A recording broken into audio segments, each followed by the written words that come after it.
All right, welcome everyone. YouTube is up and running. Hello. We'll start with just a couple of minutes delay to make sure folks are online, but hopefully we'll wrap up on time. Thanks for tuning in. I hope you're all safe and well with the recent unfortunate events in Boulder.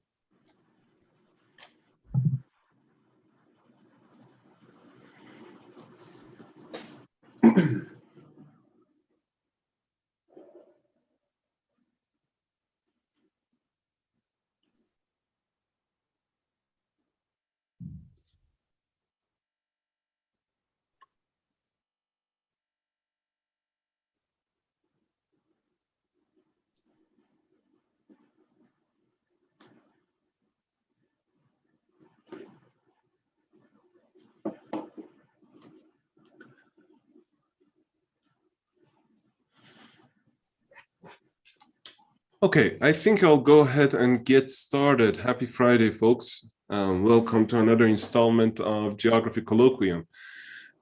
Today I have the privilege of introducing Dr. Ross Maciejewski, who's an associate professor at Arizona State University in the School of Computing, Informatics, and Decision Systems Engineering, and he's the director of the Center for Accelerating Operational Efficiency, which is a Department of Homeland Security Center of Excellence. His primary research interests are in the areas of visual analytics, geography, explainable AI, and decision-making. Professor Maciejewski is a recipient of an NSF Career Award in 2014 and was named the Fulton Faculty Exemplar in 2017 and a Global Security Fellow at Arizona State. His work has been recognized through a variety of awards at the IEEE Visual Analytics Contest 2010, 2013, and 15, a Best Paper Award in Eurovis 2017, and a Chi Honorable Mention Award in 2018. And I must add that he's done a lot for the IEEE Viz community and running IEEE Viz in various roles. So thank you, Russ, for being here. This sounds like a really exciting talk. Before I introduce the title of the talk, I do want to mention to folks who are logged in, we'll have another colloquium next Friday. The advertisement has not gone out. The listservs have been having issues at CU Boulder, but there will be a colloquium on Friday at noon, and I'll read the title and speaker at the conclusion of this talk. With that being said, Russ, thank you for being here. I want to invite you to present your talk on space-time and explainability. Floor is yours. Thank you. Oh, thanks so much, Martiza, and thanks for inviting me. So as you may have gathered from the introduction, I'm not a geographer by trade, so if I say anything funny about geography, just blame Martiza for inviting a computer scientist to talk. And so what I wanted to talk about was some of the work we've been doing in our visual analytics group at ASU. And I think this is a really exciting time to be sort of a data scientist. You know, we have always been talking about over the last decade, this ongoing data deluge where we just have so much access to interesting information. You know, as of May 2019, YouTube users upload more than 500 hours of new video every minute of the day. So you can never watch all of the cat videos. In 2009, you know, drones from Iraq and Afghanistan recorded 24 years of video footage. Walmart processes something like $36 million of sales transactions an hour. You can go get 235 databytes of data from the Library of Congress with 74 terabytes of this freely available to the public. And for data professionals, IBM has indicated they think there's going to be 364,000 job openings as their 2020 report. And so what I think is fun with all of this is, you know, we talk about the data deluge, and we've heard this sort of thing about information is gushing towards your brain like a fire hose aimed at a teacup. But what I think is that we should think about how we should have fun with this sort of data. What are things that we can do, and what are exciting questions and weird things we can ask, and what are the interesting spatial implications of this? So one example of this is that Twitter has been a hot data set since the late 2000s, right? Probably 2008, 2009, hundreds of papers on this. And you can always have people ask interesting questions about Twitter. So for example, my wife works in the School of Nutrition at ASU, and she studies calcium absorption among youths. And she posed some questions about, well, how do people talk about milk across the US? And we can do this. We can grab all of the keywords, all the tweets related to keywords of milk in the data sets. We can create keywords about dairy, milk, kefir, other sorts of drinks. And then we can start playing with some different visualizations to look at the structure of how people are framing things around the word dairy, for example. And so we can look at things like dairy, and we see the highest frequency word after dairy is Dairy Queen. We can take a look at the number of tweets per state. We can normalize those by population. We could look at the sentiment of tweet related to dairy. And we can do word clouds of dairy. We can see Dairy Queen. And we can play with these sorts of information and look at how are people talking about different flavors of milk, and look at how these relate to different geographical profiles and this idea of what makes up a place. And when you look at things like milk tea, for example, we can clearly see one state really talks a lot more about milk tea than others. And probably wouldn't be surprised if I were to tell you that was California. Where you can see in Wyoming really only talks about chocolate milk, almond milk, and cereal milk. So just different sorts of profiles looking on here, and even other weird contextual clues looking at, we talked about Dairy Queen. You can look at the two most popular phrases of dairy. So you have Dairy Queen and dairy farmers.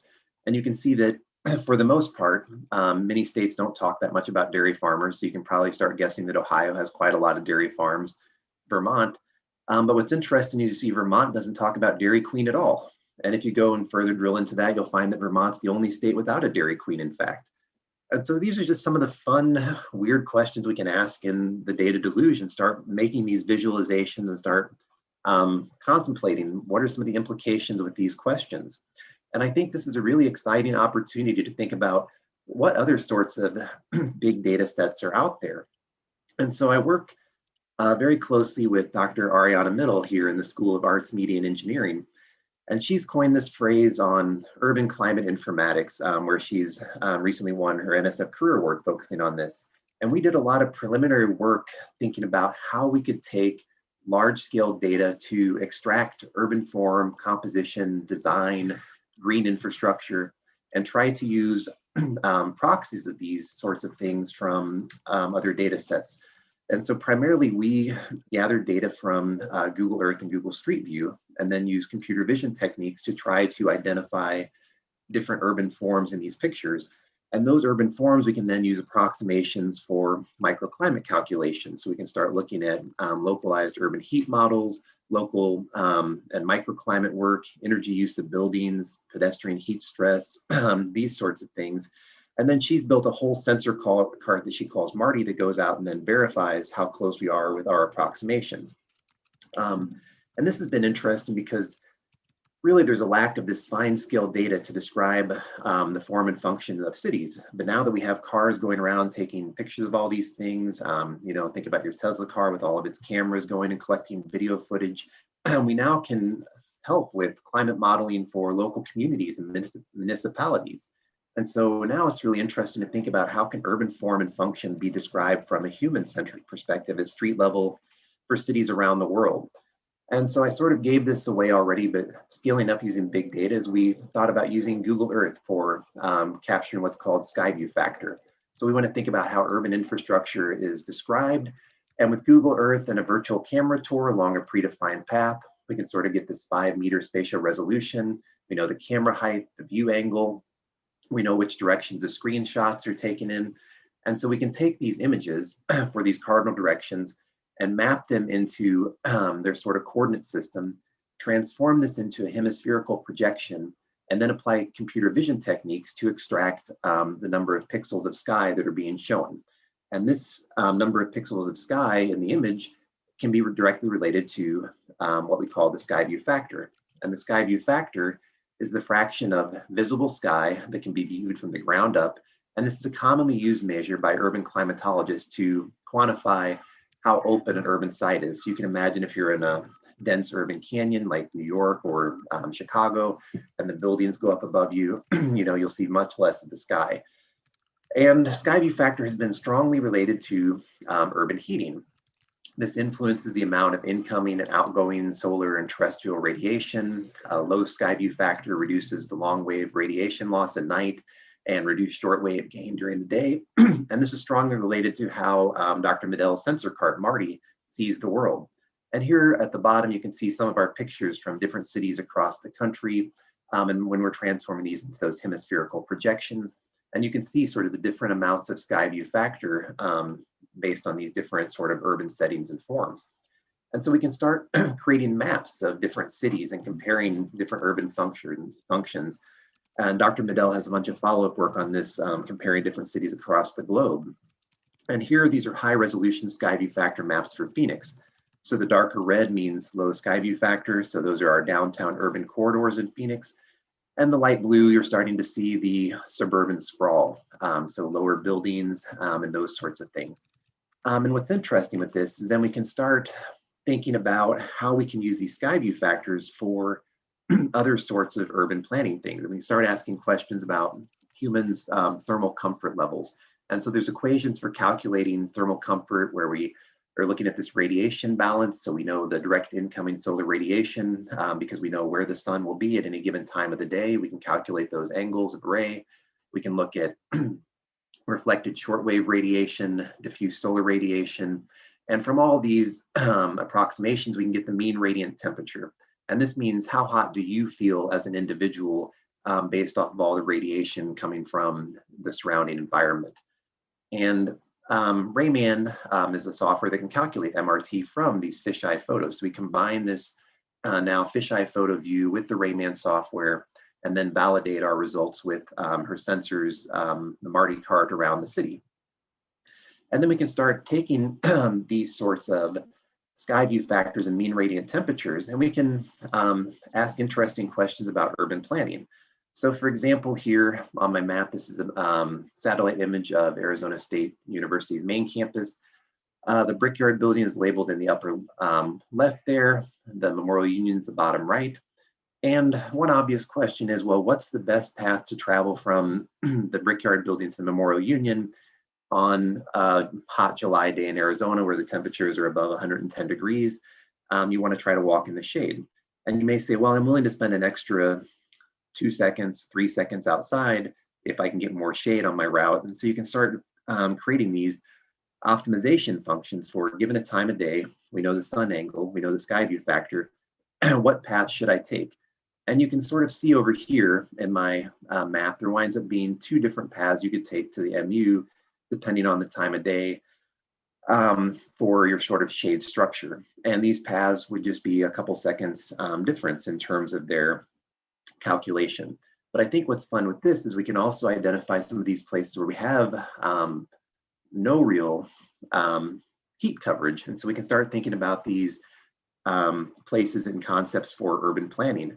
And we can even think about what different shade structures we want. We can think about the orientation of those shade structures for time of day use. So for example, we can start looking at what times of day students are most likely to walk certain paths across campus, start thinking about what angle those shade structures need to be. We can start thinking about in city planning where we might want to place shade structures for buses for downtown commuters that are coming to work. So they're going to be taking waiting for the bus in the downtown area at 4 or 5 in the afternoon versus in the suburbs and maybe waiting for the bus at 8 or 9 in the morning on the commute. And so we can start combining all of these sorts of things together, taking these big data sorts of data sets from Google and start thinking about these urban climate sorts of challenges. Other interesting things we've done with this is working with our colleagues in the School of Nutrition and Health Promotion. So they have studies on walkability. So we don't just have to take the Google Street View images to look for sky view factor. We can also try to identify curb cuts, crosswalks, and other urban forms to say how walkable is a neighborhood. And then we can tie those to their surveys they've been doing of the general population to see how well this idea of walkability matches to how humans are reporting this as well. So there's lots of really fun things we can do with these big data sets that are being collected around the globe. And again, this goes back to this idea of having fun in the data deluge. I love seeing these papers that take data sets and do interesting things with them. And one of the fun things I got to work on a while ago was working with Paul Longley's group out at UCL, thinking about how we can make interactive software for mining the white pages and looking for how people's names relate to certain geographies in the US. And what's interesting from the white pages is I get your phone name address pair. I can link these to secondary data sources as well to get more information about you. So if your phone number is in the white pages with your address, I can go to Zillow and get a value for how much your house is worth. We can use that as a proxy for income. We could get census tract information to get some range of potential income for a household as well. And we can link to secondary data sets like the census and baby names to guess how old a person might be. And we can even look at who's searching for people like Ross Maciejewski, because a person that's searching for Ross Maciejewski is probably Maciejewski or a relative of him. You know, there'd be no reason for a random person to say, hey, I want to know where all the Maciejewskis in the US live. It wouldn't be a name you'd really think of, right? And we can play this game, and you can try out the demo on our website that sometimes doesn't work. This was built by an undergrad, so sometimes our server has to get reset. And so we can play games like where do all of the Montagues live in the US? I'm sorry, my animation must have broken here. But this map under my less than 100 Capulets in the data set shows that the Montagues are sort of an East Coast name. And our word cloud shows the last names that have a similar spatial distribution to Montagues. And Montague is, of course, Romeo Montague. And then if we wanted to see the maps of Capulets, it just winds up that's not a popular name. But we can play this game for Maciejewskis in the US. And we can say, let's take a look at where Maciejewski-Land is. And if you're familiar with Polish last names, this map wouldn't surprise you at all. Chicago has one of the largest Polish populations in the world. And you can sort of see the Polish belt go across that central and northeast sort of corridor from Chicago to New York. If you try this with French surnames, you wouldn't be surprised to find that you'll see hotspots of French surnames in Louisiana, Scandinavian surnames in Minnesota. And all of this gives us this idea of sort of different immigration patterns across the US. And we can even start looking at this for linking things like I talked about for Zillow data. What do we think the median income of a Maciejewski might be from using Zillow proxies or census proxies? And we can do this for first names too. We can say, well, where's a person with the first name Ross going to be from? And so again, we can see where the name Ross was popular across the US. In both of these maps, my last name and my first name are not where I originate from, primarily in the map. So just a weird coincidence. And we can try this for our colleagues as well. And we can see how old do we guess Ross is, for example. So I can link this to the popularity of the name Ross when Ross was born. And we see the popularity sort of peaked in the late 80s and early 90s. And then in the late 90s, maybe a secondary surge. There was a popular TV show called Friends. I remember in the late 90s, people would always ask, oh, you're named from Friends. And I said, yeah, I was born 20 years before that show. But anyway, but we can try this for colleagues too. So for example, Karamzada, Mortiza's last name is not common in the US. But we can look at maybe a shortened version of that, Karim. So all the Karims in the US, and here we can sort of see where the Karims might live. And they would live next to people named Zaidi or Saeed and Anwar. And we can try to normalize this by population. When we do that, we see there's this weird pocket of Karims where we wind up with maybe this community in South Dakota for various reasons. And if we look at the first name for Mortiza, we can see that if you're named Mortiza, you're probably going to live in sort of the dense East Coast cities or in LA or San Francisco. So it's not too common that people are named Mortiza elsewhere in the US. And if your first name is Mortiza, you might also live in similar places as a Fariba or a Masood. So just these are fun things we can start asking questions within our data set.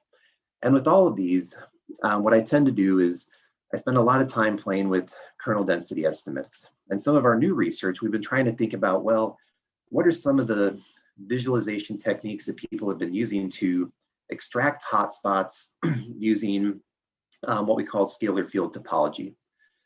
So all of those maps I showed for the names were kernel density estimates where we take a list of 2D point events. So that would have been the name address pair in the US. And I create an estimator using a univariate kernel function. H is a kernel bandwidth. And what we wanted to start thinking about is, well, were there ways where I could improve people's exploration of these different sorts of hotspots, especially thinking about this from applications of crime. And so in scientific visualization, scalar field topology has a lot of applications for looking at these sort of point distribution data sets. And so one example, and this is typically what's often done for extracting hotspots, is we just do a level set. You say, okay, anything that has above a certain number of crimes is a crime hotspot. And so we create what's called a Superlevel Set Segmentation. And so we can create a sort of software application for segmenting out these different views. So here I'm looking at what's called a merge tree. The merge tree is showing where at different density thresholds, different chunks in the tree merge, and we can adjust that different density threshold to see what different hotspots might show up in the map. And here I'm showing this in this image on the left as well too. So that dotted line is sort of threshold cutoff. And so if I cut this off between 3 and 4, you'll see hotspots B, C, and D. So the blue, red, and green. And if I lower my threshold, then you'll see that hotspot A is there, but then C and D wind up merging into one hotspot together. So we have to be careful about where to pick these thresholds if we're just doing a simple super level set segmentation. But the nice thing with scalar field topology is there's a whole lot of different techniques we can apply. So for example, we can look at merge tree leaf segmentation. So the merge tree leaf segmentation highlights the part of the domain that are uniquely associated with a single maximum. So essentially taking out all the branches in the merge tree, and now we can extract all 4 of these hotspots, A, B, C, and D in my image here. And you can look at how this is done interactively, where you can tap a branch on the merge tree in our interactive view and see which hotspot is associated with that particular branch. Other scalar field topology techniques include the merge tree crown segmentation, where here we're trying to extract hotspots based on local thresholds. So crown regions associated with points that have at most a certain density difference relevant to their associated maximum. So we're still grabbing these sort of subtrees, but you see the difference here is that C and D wind up merging as one hotspot based on this sort of local crown segmentation. And when we apply this in our simulation here, we can set the particular crown height, and that shows us how the tree winds up being segmented based on this user-defined crown height sort of segmentation. And all of this is just giving us new tools for sort of playing with how we might segment these different hotspots in a map. And we can look at how we can increase and decrease the crown hotspot to get larger and smaller chunks, and how we can get different sorts of separation and segmentation in the data. And we can even do this for maybe boundary extraction as well. So the Morse complex is derived based on the gradient field of this kernel density estimate. And then the domain can be partitioned into parts whose points would wind up all in the same space maximum. And so we can get sort of the most conservative hotspot boundaries as well. And then we could even think about looking at those boundaries and how they might map to some sort of underlying geography, or even trying to create hotspots on some sort of network geography and exploring from this space. And so again, we can create this sort of interactive visualization that lets us explore the merge tree, see how those are connected to the map, and looking at some of these scalar field topology components. And then we can even start combining some of these scalar field topology components together, doing the merge tree crown segmentation and the crown height. And so the hotspot boundaries can be determined by the MTCS and the MCS. And now we can actually differentiate between individual hotspots, and we're able to split that sort of C and D hotspot together and wind up with this interesting sort of boundary. And so all the data I've been showing you in these maps has been gang data in Chicago. And so part of the question we wanted to ask with these merge tree scalar field topology approaches were, are there ways where we can identify gang hotspots in Chicago, and do these sort of different hotspot areas and boundaries have any sort of meaning within the data set? So we were working with our different police colleagues there to try to answer these questions of how we might be able to apply some of this scalar field topology for better hotspot segmentation. And like I said, hotspot, we consider this an area on the map with an unusually large number or a larger number of activities. So for example, in my names data set, a place where you have more Rosses than non-Rosses. In crime data set, a place where you have more crime than other places. And so we combine sort of our general KDE map view with a merge tree, a persistence diagram, and a persistence threshold. And what the persistence diagram and persistence threshold are doing is allowing us to filter out some of the noise in the data by saying, if we have some sort of noise threshold, will this hotspot persist? And so this was sort of our visual analytics system that we came up with. Here is our scalar field topology for hotspot analysis, thinking about how we can let people explore interactively with the merge tree, the map, interactively filter based on the persistence curve and the persistence diagram, and begin looking at these sorts of data sets. And here is an example from Purdue University. So this was looking at taking data from Tippecanoe County. So these will be all the crimes in Tippecanoe County, and seeing what insights might be able to be generated from scalar field topology. And so here I just wanted to show how our system works. We have our 4 main views, and primarily we'll focus on the merge tree and the map view. And the user can sort of segment these based on all those different techniques that I had walked us through before. Here we're looking at sort of super level set segmentation, and the colors on the map just correspond to the branches. They don't correspond to density at this point in time. And we'll talk more about how we're going to do some encoding there, but we can find some global hotspots, some local hotspots, and interactively explore those.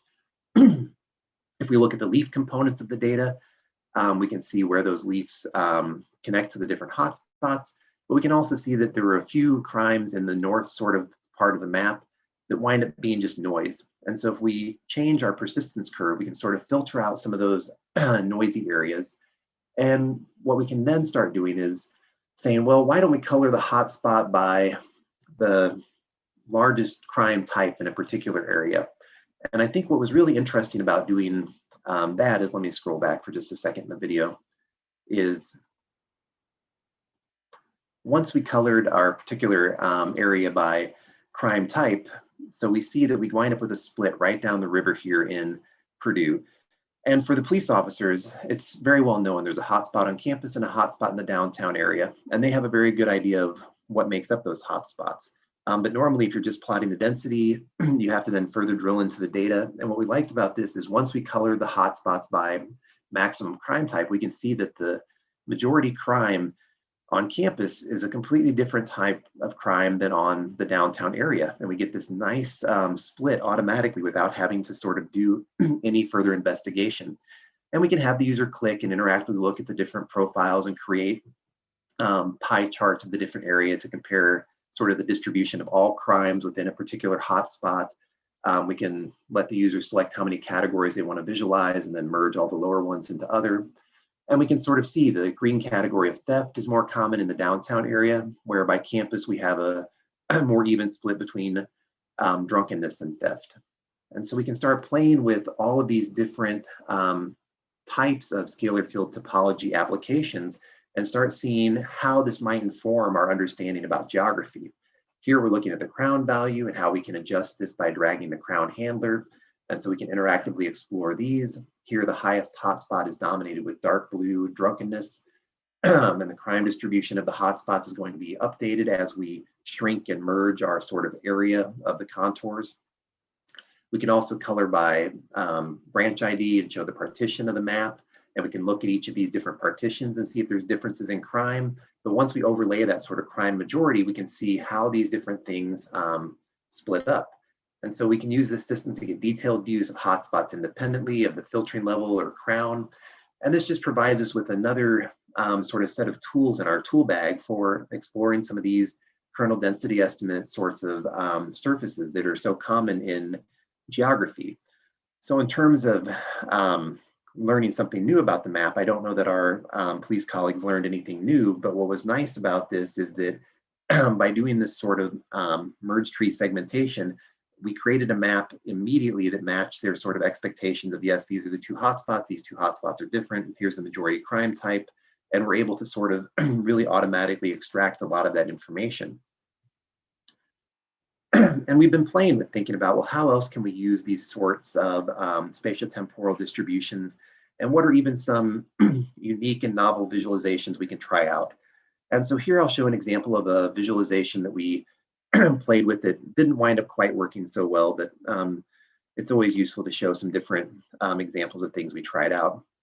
So here we were looking at looking at space-time data. So now doing our kernel density estimate over space and time. And we can get these sorts of topological surfaces, looking at how sort of things move over space and time. And we wanted to think about, well, could we project some sort of Menard flow graph onto our sort of 2D map to sort of show the evolution and movement of this data set? So instead of having to show sort of this 3D picture, is there a way where we can try to turn this into some 2D information inspired by these sorts of nice flow maps from Menard? And so what we looked at here was a case study of data from foot and mouth disease. This is a highly infectious viral disease from farm livestock. We looked at the 2001 United Kingdom epidemic. We know the incubation period, and we know the sort of radius of control. So we can use these for setting our temporal and spatial bandwidths. We can look at, just 2D slices of the data and see how the hotspots evolve over time. Here we can even try doing sort of these, what we called density flow maps over time, trying to look at how the hotspots merge and split. And this technique would later be extended to some of our SciViz work into sort of a Euroviz Best Paper Award, not looking at geographical context, but looking at sort of flow and scientific visualization. And so in this plot A, basically each branch is sort of a hotspot. And as we go across time, you can see the blue and orange hotspot merge. We can see here around April 8th, another hotspot splits off as green. And this is really just a projection of a spatial temporal read graph. And so we wanted to think about, is there a way where we can try to project this on the map? And so we tried, and you can sort of see on February 28th here by Longtown, you see the hotspots start moving towards the harbor. Then the problem is, as the hotspots merge, the centroid of the hotspot jumped. So we wind up with this dashed line showing the jump from February 28th to sort of March 8th there. These other dashed lines are showing other jumps of the hotspots. A lot of these maybe seem to match up with some of the travel routes there. So it was sort of an interesting idea of how we might try to project this movement of the hotspot centroid over space and time. But ultimately, the map didn't quite work out as nice as I would have wanted it to. So anyway, I just wanted to show some interesting things where we've been trying other sorts of visual representations.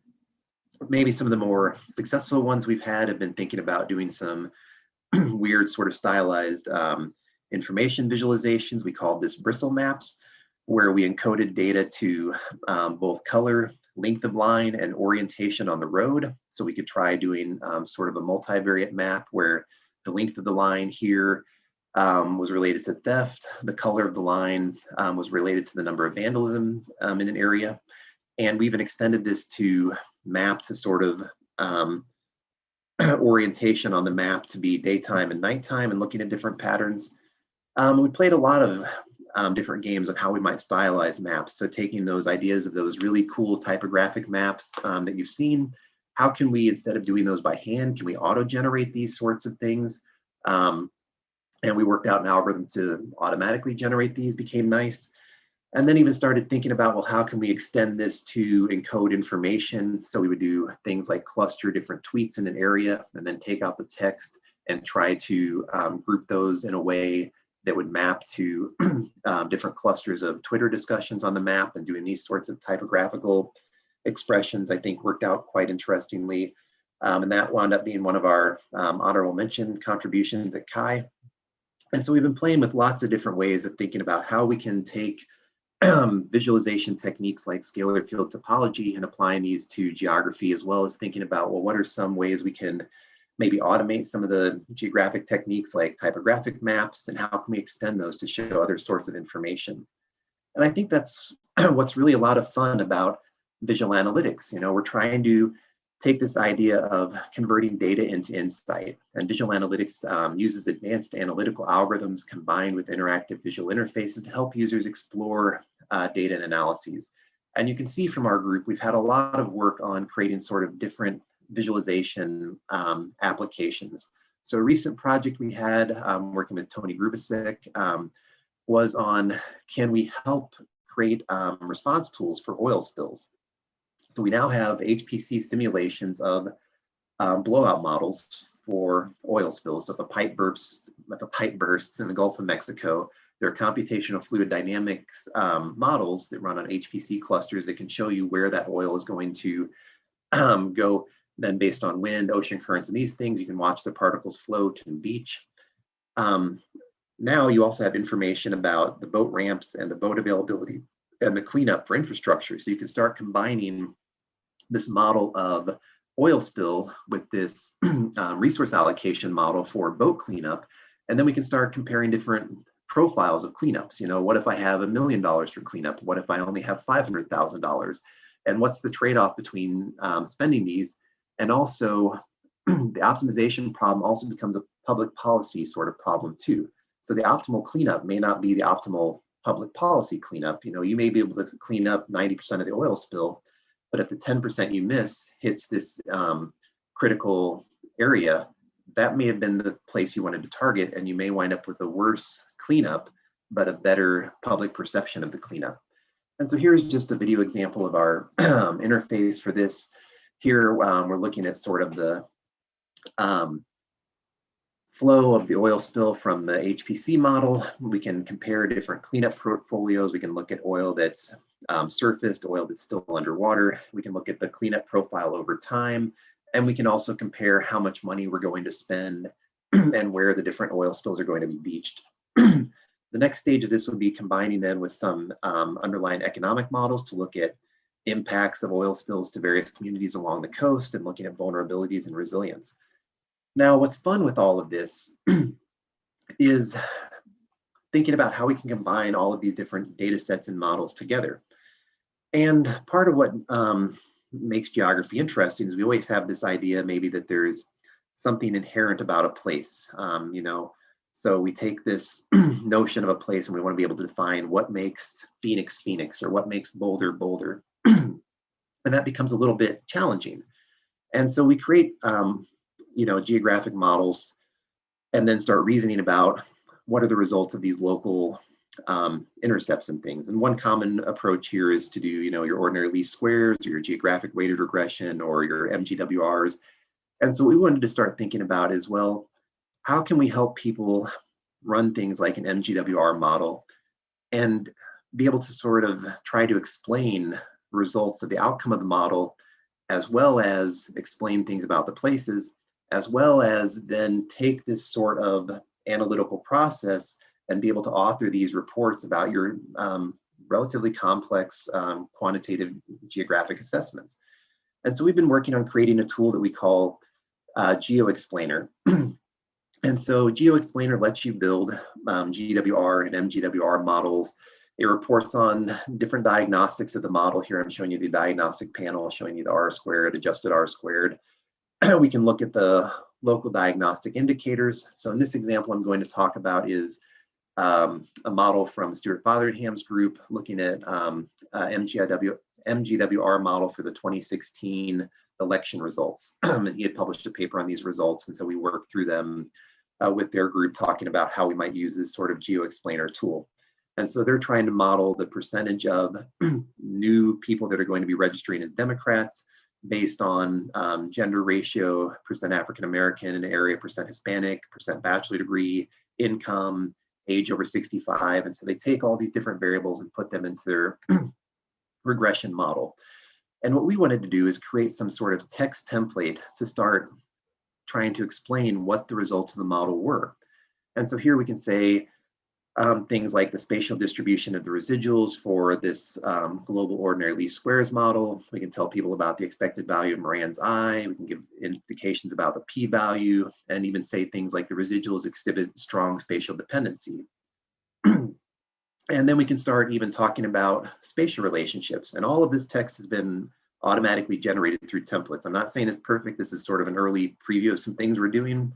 But here we can start thinking about, okay, there's 29 counties in the east, 11 counties in the sort of central part of the US, and these counties have a positive relationship that's significant, and it covers about 1.44% of the study area.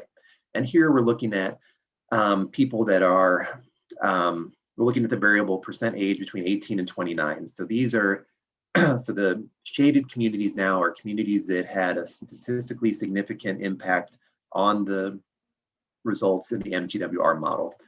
And what we can do is we can take this text and automatically drag this and drop this into our text report panel. So as we find things that are interesting, as we're exploring this, we can sort of save this and start building out the report we want to build for describing our process here. And then we can start exploring that particular variable. And then the question becomes, well, what underlying factors might be driving this that aren't captured in the data set? And so looking at places where the age is over 18 to 29, blue means these places are now registering more Democratic voters than would be expected elsewhere. Orange means less than would be expected elsewhere. And these are places that it's statistically significant. And Stewart's first observation was, well, these seem to be correlated to college towns. He was very familiar with Bloomington. So this is University of Indiana. But actually, if you look at this other cluster over here, it does not incorporate Columbus, Ohio. Columbus is home to Ohio State University. And so Stewart wanted to understand, well, what's going on in these counties? And we've set this up so this automatically links to secondary data sources. So you can click on a county, it pulls up the Wikipedia information. So for example, here for Athens County, we learn immediately that this is a Democratic stronghold. It's one of only 2 counties in Ohio to vote for George McGovern. And it's heavily dominated by University of Ohio. We can take this information and we can drag this into our reporting to report this out. We can even do things like take screenshots of the map, drag those into our reporting tool. And all of these are being done to try to help us explain and tell this story about what's going on with this regression model and what might be other underlying phenomenon that might not be captured in the data set. And so I think these sort of authoring tools and automatic data collections and combining all of these together are really fun sort of area. We're starting to see this idea of geo AI, explainable AI, and how do we start combining all of these things together? And I think this leads us to a lot of interesting ongoing challenges. So we have explainable AI, where people are trying to explain why a model discovered the things that they had. But I think we also need explainable geoint. It's really difficult sometimes to explain what makes a place and why some characteristics of this geographic location may be driving some of these phenomenon we see. And so how can we do that? What are the sorts of tools we need? What are the sorts of data sets to make this more acceptable? Here was another example of one of Stewart's MGWR models looking at housing prices in Seattle. And if you're just looking at sort of housing prices and drivers there with respect to like distance to lakeshore, fronts and other things, you may miss some information. But once you annotate the map with places like University of Washington, Amazon headquarters, Bill Gates, it starts giving us more context about these things. And it's not that geographers don't know that context is important.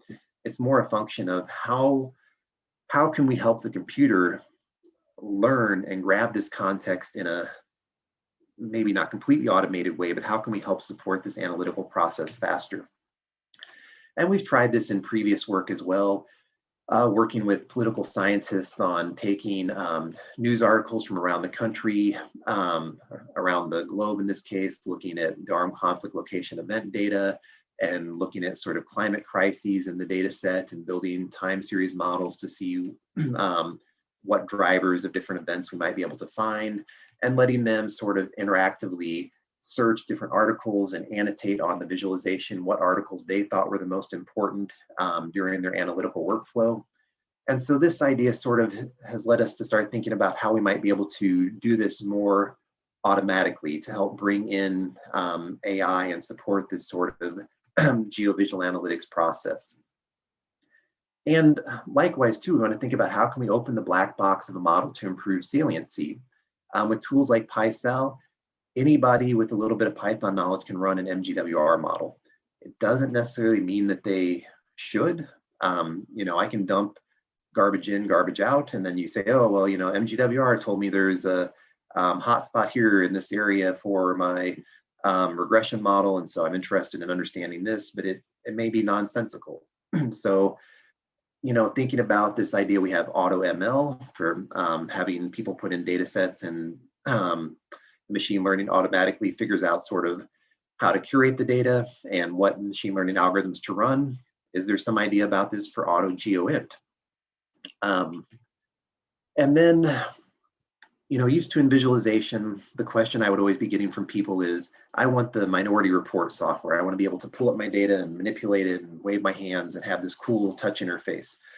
And then the last few years, what I've been getting from colleagues at the National Geospatial-Intelligence Agency is I want an app store for models. So I've got a model for, like I talked about in the oil spill, I've got a model for my oil spill blowout model. I've got an oil for my cleanup response. I've got a model for my economic impact if oil hits this beach. But how do I plug and play these things together?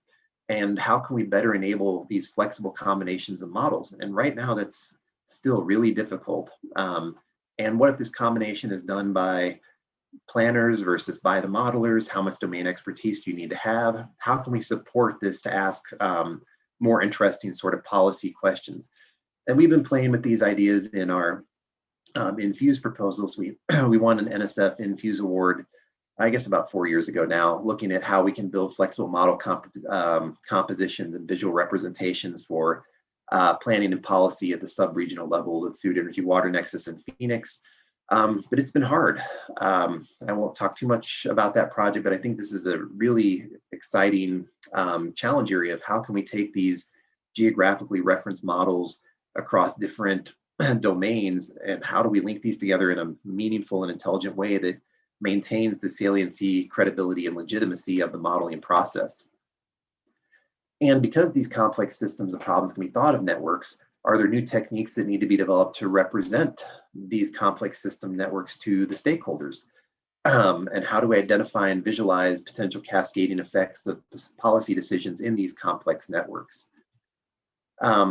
And finally, I just want to mention that I think people still underestimate how hard it is to get some of this spatiotemporal data. Of course, the US Census data is available, but even data that is governmentally collected is not always consistent. A really good example of this, it's a really hot topic right now, is broadband accessibility. And so I work a lot with Dr. Liz Mack and Tony Grubasek that are experts in this.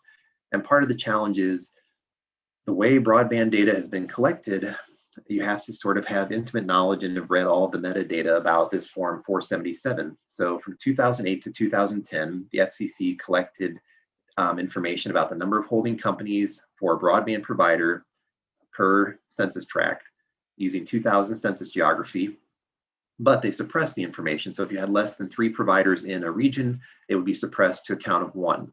Then in 2011 to 2013, they removed the suppression, but they changed to they kept the suppression, but they moved to 2010 geography. And then in 2014, they removed the suppression. So now you have the raw counts and you're still at the 2010 census geography. And you need to line all of these up in order to have some sort of coherent time series. So you need to do crosswalking. You need to do time series mergers across these. And to get some sort of integrated data access to this becomes really cumbersome, and it's easy to make mistakes there. And so, thinking about what are the right way to do these, what are the right tools for spatiotemporal data wrangling still becomes very, very tricky. And I think there's still more room to play there. And we can see this even in the urban climate informatics too. This microscale data collection is not necessarily continuous. It's often proprietary with Google Street View. If we want to combine this with surveys that are being done, like I talked about for these health surveys, how do we match up those scales in that urban form? Because the urban landscape can change quickly. I showed you this map of campus before. Well, that big red area that was a parking lot now is a giant high rise. So all of my urban maps for shade are completely wrong now. And along with this data merging, manual data curation and labeling is still really common for a lot of interesting geographic data sets, from the global terrorism database to the armed conflict and location event data. We're getting better at training these machine learning models, but language and reference to geography and all these things are difficult, to say the least. So I think there's a lot of interesting sort of tools, techniques, and work that could be done there to help facilitate this whole data process, which then feeds back into our models, feeds back into our policymaking, decision making, and all of those are really sort of exciting spots. So that sort of takes us to the end of my talk. This material is based primarily on work from the Department of Homeland Security. and conclusions here, mine alone, not representing DHS. If you want to find our papers, videos, demos, GitHub repository, please go to our lab website, bader.lab.asu.edu. And if you have any questions, you're welcome to email me. And we've got 10 minutes for questions too. So. Amazing. Thank you so much. I'm sure folks are clapping at home. You set yourself up for a lot of questions, I think. I wonder if folks will go ahead and ask their questions. There's a little bit of a lag on YouTube. Folks that are watching on YouTube, feel free to post your questions on the right-hand side in the chat. You need to be logged into your personal Gmail account, and it will ask you to click on create a channel. Please go ahead and do so using your personal email and cut across multiple lines if you have to. I will read them together. For now, let me make time for folks on the Zoom side of things. Does anyone have questions on Zoom? There's not too many of us here, 9 of us, so you can unmute yourself and ask questions if necessary.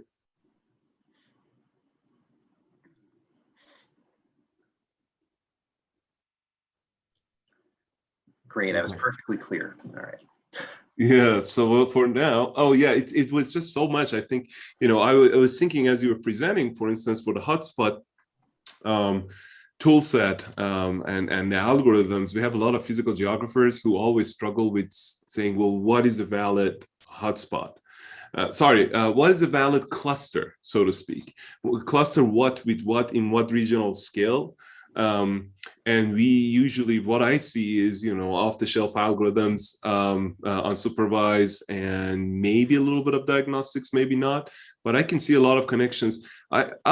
Just out of curiosity, and I know research is a different word, and then software maintenance is another one, but are any of these tools available to folks who may want to use it? So this was a brand new talk, and I wanted to show off some of the new stuff we're doing. So the scalar field topology stuff is under review, and as soon as that gets accepted or rejected and I give up on submitting it, we have a GitHub repository ready to go for that. So I think that's a lot of fun. And what's nice about that is all of those techniques are baked into what's called the topological toolkit, which is primarily used for SciViz, but all of that is already open sourced, including all of our sort of geographic methods. It's just the front end, the nice front end connection is not available at the moment, but all of those sorts of topological tools are already available in the latest TTK release. And what about GeoExplainer and Stuart Fotheringham? So GeoExplainer is another one. So we're working hard to submit that to an upcoming deadline, but the plan is to release that with Stuart's group as a complement to sort of their MGWR Python library.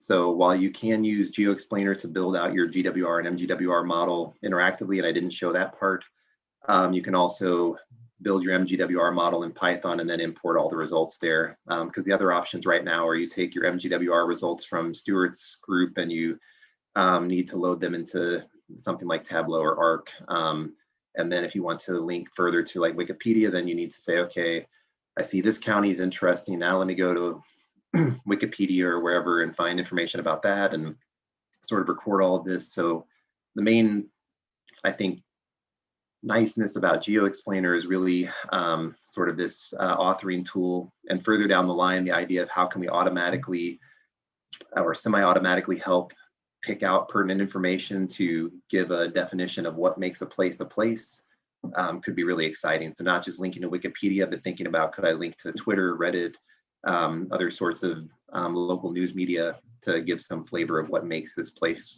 unique. Thank you. Questions on the Zoom side again, please.